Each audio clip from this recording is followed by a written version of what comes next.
Salut mes informaticiens et bienvenue dans cette nouvelle vidéo. J'espère que de votre côté ça va bien et que vos activités se passent comme vous le souhaitez. On en parle fréquemment, débit, bande passante ou trafic. On utilise ces termes interchangeablement, ce qui ne devrait pas être le cas. Je vous invite à rester tout au long de cette vidéo si vous êtes intéressé à connaître la différence entre les trois et dans quelle situation doit-on les utiliser. C'est parti.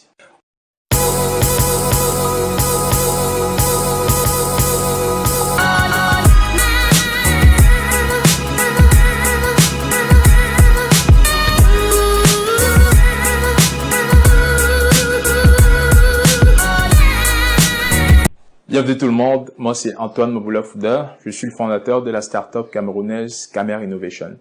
La raison pour laquelle j'ai créé cette chaîne, c'est parce que j'ai la ferme conviction que le développement numérique en Afrique représente un atout majeur pour l'avancement de l'Afrique en général, et cela passe par une bonne stratégie d'éducation numérique. Revenons maintenant au but de cette vidéo. La différence entre le trafic, la bande passante ou le débit. La plupart des gens ont souvent tendance à confondre entre les trois, mais dans cette vidéo, on va essayer d'éclaircir les idées. Commençons par le trafic.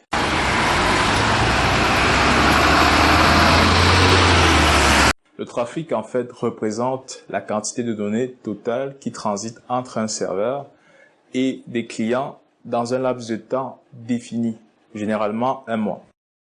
Le serveur peut être n'importe quel type de serveur, ça peut être un serveur web, ça peut être un serveur FTP, ça peut être un serveur DNS.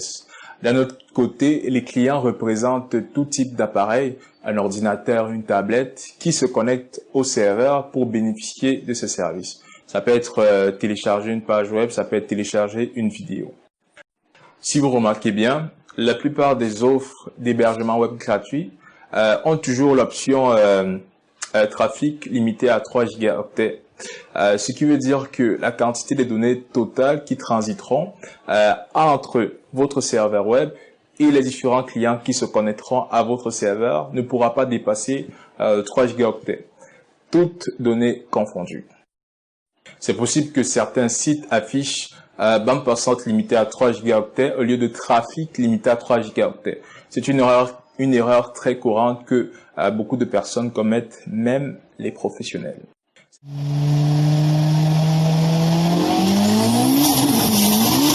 Le débit, d'un autre côté, est perçu comme la vitesse à laquelle les données sont transférées entre un serveur et un client, mesurée en mégabits par seconde.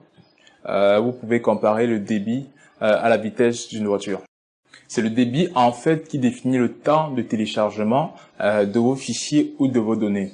Plus ce débit est élevé, plus vos fichiers se téléchargeront de manière rapide, vous donnant ainsi la meilleure expérience de navigation possible. La bande passante. La bande passante peut être perçue comme la taille du canal via lequel transitent les données entre un serveur et un client. La bande passante est donc ce qui limite en fait la valeur maximale du débit. Prenons un exemple concret.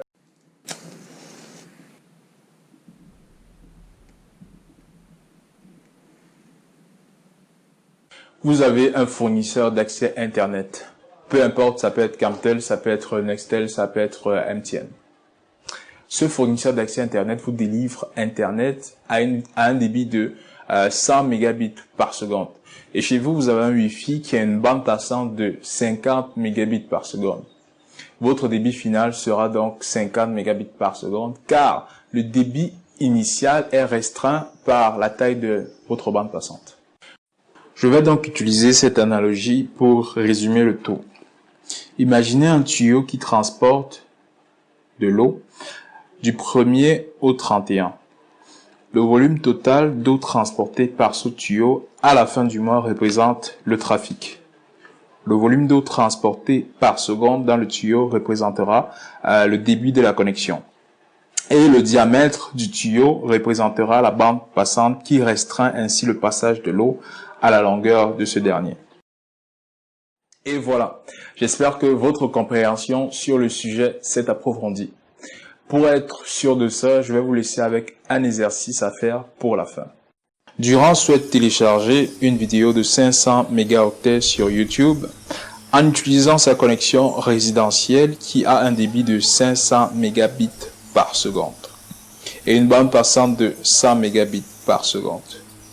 Quelle sera la durée de son téléchargement? S'il y a des choses que vous n'avez pas compris ou si vous avez des questions, n'hésitez pas à les mettre dans la section commentaires.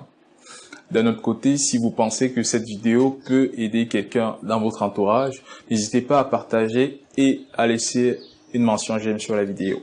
Merci d'avoir visionné cette vidéo et à la prochaine. Ciao.